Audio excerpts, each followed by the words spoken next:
Fala aí galera, bora para mais um vídeo. No vídeo de hoje a gente vai ver quais foram os aportes que eu fiz agora no mês de maio, quais são os ativos que eu estou comprando, que eu estou investindo, fundo imobiliário, ação, a gente vai ver aí no vídeo. Para você que é novo no canal, não se esquece de se inscrever, dar essa força para a gente continuar crescendo, deixa sua dúvida, deixa seu comentário, compartilha, manda pro amigo e vamos lá agora pro vídeo que a gente vai falar sobre cada aporte que eu fiz agora no mês de maio. Bora lá! Então vamos lá, para quem está chegando agora, me chamo Eduardo, que é esse canal com o objetivo de compartilhar minha trajetória no mundo dos investimentos para você assistir e aprender junto. Reforçando, este conteúdo não é recomendação de investimentos, eu não faço recomendação de investimentos, não sou economista e não trabalho com bolsa de valores. Bora lá, bora para o vídeo. Então vamos lá, no mês de maio eu fiz os aportes na carteira, a gente vai ver quais foram os ativos e foi seguindo essa estratégia aqui, a minha estratégia de investimentos. Preciso também ter a sua. Então a minha estratégia que eu estou seguindo é essa aqui, preciso aumentar meus aportes aqui nas ações, preciso aumentar meus aportes também em renda fixa. Então eu fiz uns aportes, comprei umas cotazinhas lá de fundo imobiliário e comprei umas cotas também de ações. Pretendo deixar essa estratégia aqui, 35% ações, 35% FII, 25% renda fixa e 5% cripto. Então aqui eu comprei duas cotas do VIOG11, um ativo aí, um fundo imobiliário de galpões logísticos. Comprei duas cotas, cada uma R$ 98,00 e aumentei a minha posição também em ações. A minha posição, o meu ativo que eu comprei em ações foi o Itaú. Então eu comprei 4 cotas a R$ 23,00 cada uma e comprei mais uma cota a R$ 22,98, um total aí de 5 cotas no Itaú, certo? Comprei duas cotas no VIOG11 e comprei 5 cotas do Banco Itaú. Sobrou mais um trocado, né, o fundo de troco lá, coloquei no MXRF11. Comprei mais uma cotazinha ali do MXRF11. Então, fundo imobiliário eu comprei mais do VIOG11, comprei mais duas cotas do VIOG11, comprei 5 cotas do Itaú, sobrou um trocado ali, eu fui lá e comprei MXRF11.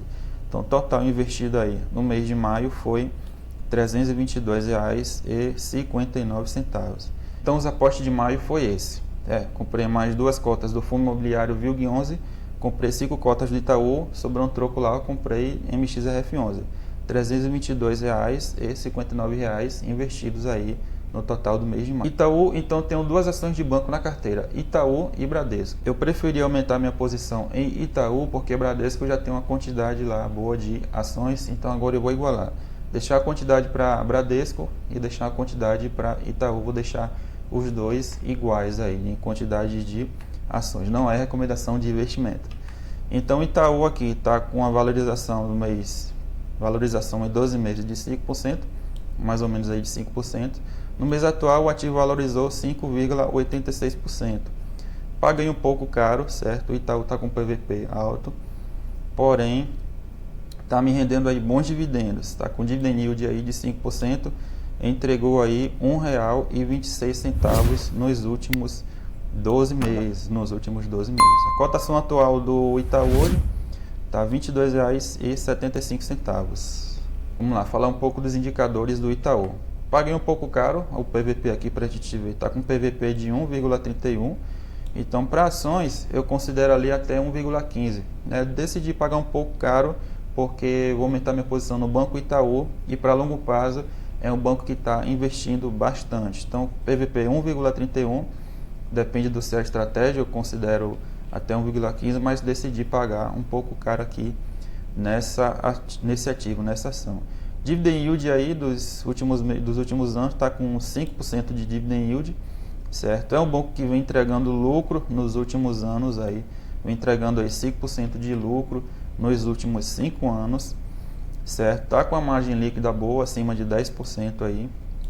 Então é o banco que tem margem líquida, é o banco que tem potencial aí para investir no longo prazo, certo? O banco tem margem, está entregando bons dividendos, PVP está um pouco caro, porém está entregando aí bons dividendos nos últimos 12 meses. Aqui a média histórica do Itaú, certo? Está com uma média boa, aí com 4% de dividend yield histórico e tem um bom espaço aí para crescer em torno de dividendos. É um banco aí que pode entregar um resultado excelente aí no longo prazo. Está com a média boa e ainda tem espaço para crescer bastante. Então foi essa análise que eu fiz para decidir investir no Itaú, certo? É um banco que investe, tem carteira de investimento, banco digital, certo? Comprou uma participação aí na Avenue, está crescendo a sua carteira de crédito, está aumentando a sua margem, é um banco que investe bastante. Em relação ao Bradesco que eu tenho na carteira, não decidi investir no Bradesco, quis aumentar a minha posição no Itaú, por quê? O Itaú está crescendo bastante, está investindo bastante. Carteira de crédito crescendo, comprou participação na Avenue, vai oferecer agora criptomoeda para quem quiser investir em criptomoeda, já tem conta no Itaú, não precisa ir em outra corretora, já investe pelo próprio banco. Então é um banco que investe bastante, certo? Bradesco é um banco que ao longo prazo não está investindo. Bradesco é aquele cara ali que está sentado na arquibancada e vendo os outros bancos chegar na linha de chegada. Bradesco, por questão de investimento, está dormindo no ponto. Certo? Para investimento, Bradesco está dormindo no ponto. Itaú está passando na frente. Então, para longo prazo, eu decidi investir mais no Itaú, aumentar minha posição no Itaú para longo prazo. Certo? Aqui a análise que eu fiz para poder investir no VILG11, certo? Por que investir no VILG11? Aqui na valorização, o ativo se valorizou aqui no mês atual mais ou menos aí 6%. A valorização para o período de 12 meses, ou seja, um ano, ele está praticamente aí 1% negativo ou no 0 a 0. Tem entregado bom dividend yield aí no período de 12 meses, ele entregou R$ 8,23 no período de 12 meses. Está pagando aí mais ou menos de 8% a 9% no período de 12 meses. A cota atual está R$ 98,58. Alguns indicadores desse ativo, a gente vai ver aqui, falar sobre cada um deles.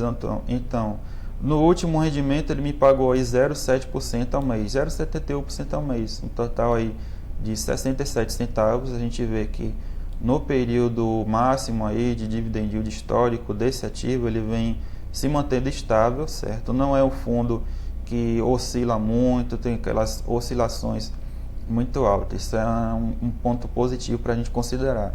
Aqui no período de 12 meses, um ano, ele está pagando aí cerca de 8% ao ano. Então isso é bom. Ter o fundo aí que paga de 8% a 9%, 10% ao ano, isso é resultado legal aí para um fundo imobiliário. Praticamente aí o mesmo rendimento de um ativo de renda fixa, né? De 8% a 9%, 10% ao ano, que é o que a gente deseja aí para quem está investindo. É um ativo bastante diversificado, tem 14 ativos em 7 estados, aqui Minas Gerais, Rio de Janeiro, Espírito Santo, São Paulo. Então é um ativo bastante diversificado, o VILG11, por isso que eu gosto dele. Quais são os inquilinos desse fundo imobiliário, né? Quem é os inquilinos do VILG11? Quem é que está alugando ali os galpões do VILG11? Então tudo isso a gente tem que estar analisando também antes de investir no fundo imobiliário. E aqui no balanço do fundo, aqui no RI, ele mostra aqui, ó. Aqui 14% do inquilino está no Tok Stock, certo? Um fundo aí na área de varejo. Aqui tem vários ativos, Magazine Luiza, Privalia, O Boticário, certo? Tem vários ativos aí, uma carteira bem diversificada. Um ponto interessante para a gente analisar é esse aqui, ó. Qual o percentual de cada inquilino? Aqui, uma questão para a gente ficar de olho é quando passa aqui dos 10%. É isso que eu não gosto. Você ter aí mais de 10% dos seus fundos, dos seus ativos concentrado em um único ativo. Por exemplo, se der um fumo lá, entrou um fumo no mercado, vai tomar 14% de fumo na carteira.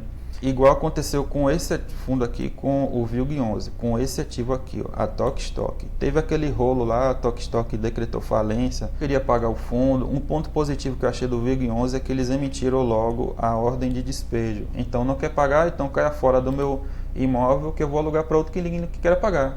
Certo? Então isso eu achei legal. Então não ficou brigando aí na justiça igual com outros fundos para ver se pagava ou não. Foi lá, emitiu logo a ordem de despejo, caia fora do meu fundo e eu vou alugar para outro inquilino. Então por isso que é bom a gente fazer essa análise antes de fazer o investimento. Então sempre olha aí, soltou ativo aqui para a gente estar de olho, ó, Magazine Luiza. Magazine Luiza sempre está envolvido em rolo aí no mercado, certo? O setor de varejo é bem complicado. Olha só a porcentagem que tem aqui da Magazine Luiza nesse fundo imobiliário aqui, ó, 8%.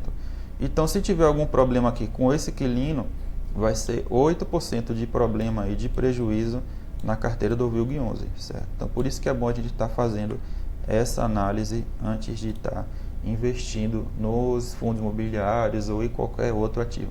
Não é recomendação de investimento. Aqui, por conta daquele rolo todo que teve lá com a Tok Stock, o mercado ele precificou lá e caiu um pouco aqui a questão da vacância, ou seja, da taxa de ocupação média aqui, ó. Perceba que a ocupação do VILG11 era 100%, né? Praticamente 100%. Então teve todo aquele rolo lá com a Tok Stock, a taxa de vacância, a taxa de ocupação, ela caiu. Hoje esse fundo está com 89% de ocupação. Ou seja, a ocupação diminuiu, a vacância aumentou, certo? Porque aquele espaço ali ele fica vazio, certo? Quando tem algum problema ali com outro inquilino, com algum inquilino emite ordem de despejo, aquele espaço ele fica vazio para que um outro inquilino venha e alugue aquele galpão lá que esteja lá disponível. Aí por isso que a vacância aumenta. Então, isso a gente não quer. A gente quer que 100% desse fundo, 100% desse ativo, dos imóveis, dos galpões, esteja ocupado, esteja alugado para gerar lucro para a gente, para gerar dividendo para quem está investindo, certo? Outro fator para analisar é a inadimplência do ativo. Então, não é ativo que tem uma inadimplência muito alta, ela consegue se manter aí na média. Então, ponto positivo desse fundo aí, que a inadimplência não é alta. Então, teve esse rolo todo lá com a Tok Stock, emitiram a ordem de despejo, a empresa vai pagar os aluguéis que devia, aumentou um pouquinho a vacância, mas por longo prazo, quando assim que tiver outro inquilino que queira alugar aquele galpão, para a gente vai ser bom, porque vai gerar lucro, vai gerar aluguel todo mês. Então é isso, esses foram os aportes desse mês de maio, esses foram os ativos que eu investi, fundo imobiliário e um pouquinho de ação ali, aumentei minha posição nas ações, certo? Nos próximos aportes eu vou seguir lá, continuar seguindo a estratégia, eu já quero aumentar mais minha posição em renda fixa no Tesouro, né, para aumentar as oportunidades que possam aparecer e aumentar mais a minha posição em ações. Também quero colocar uma ação nova na carteira, ainda estou estudando qual vai ser o setor e qual vai ser a ação que eu vou colocar nova na carteira, certo? Então, se gostou do vídeo, curte, se inscreve no canal, não se esquece de se inscrever, que é para dar aquela força para a gente. E até o próximo vídeo. Valeu, fui!